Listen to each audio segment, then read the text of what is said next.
Hayan ipaubos sa autopsy ang patayng lawas sa usa ka mag-uuma sa Bukirang Barangay sa Babayungan sa lungsod sa Dalaguete, human gidudahan nga namatay kini tungod sa paak sa bitin.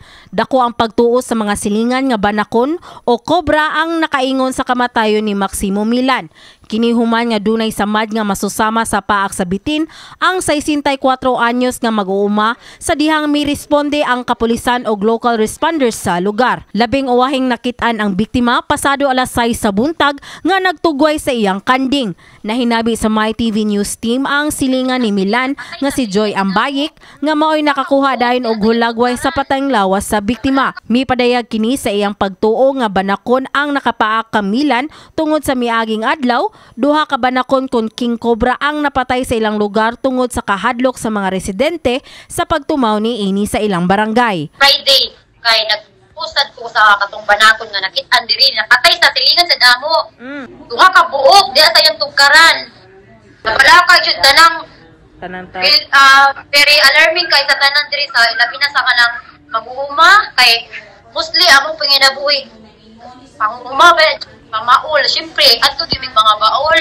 Taliwa sa maong pagtuo sa mga residente, nagkanayon ang Information Officer sa Cebu Police Provincial Office nga si Police Major Wendell Abellana nga mas maayon masayron usa kun unsa gyud ang namatyan sa mag-uuma. I-undergo og autopsy ang cadaver para mahibaw-an nato kung unsay cause of death. So that it would be scientific ang our approach on the matter. Kay lisod man og maghimo ta og kagalingon nga assessment without basis. Taliwa sa pagklaro sa Department of Environment and Natural Resources sa rehiyon nga normal ang paggawas sa mga kobra ug uban pang species sa has tungod karon ang ilang mating season. Dakong hagit nga wa nay on standby nga anti-venom dinhi sa Sugbo. Kining suliran gikumpirmar sa toxicologist sa Vicente Soto Memorial Medical Center nga si Dr. Beethoven Bungon. For now, wala pa kina bago ra gyud na-expire ang atong stock. Okay.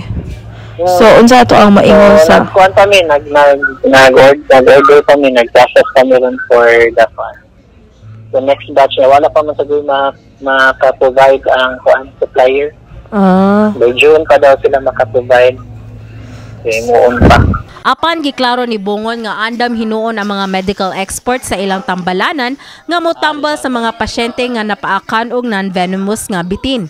Ang DNR sa ilang bahin una nang namahayag nga mamahimong patyon ang mananap hilabi na has kung nagdala na kini og peligro sa kinabuhi sa usa ka tawo. Usa ka upat nga exemption pwede ka makapatay og mananap if in danger na imong kinabuhi.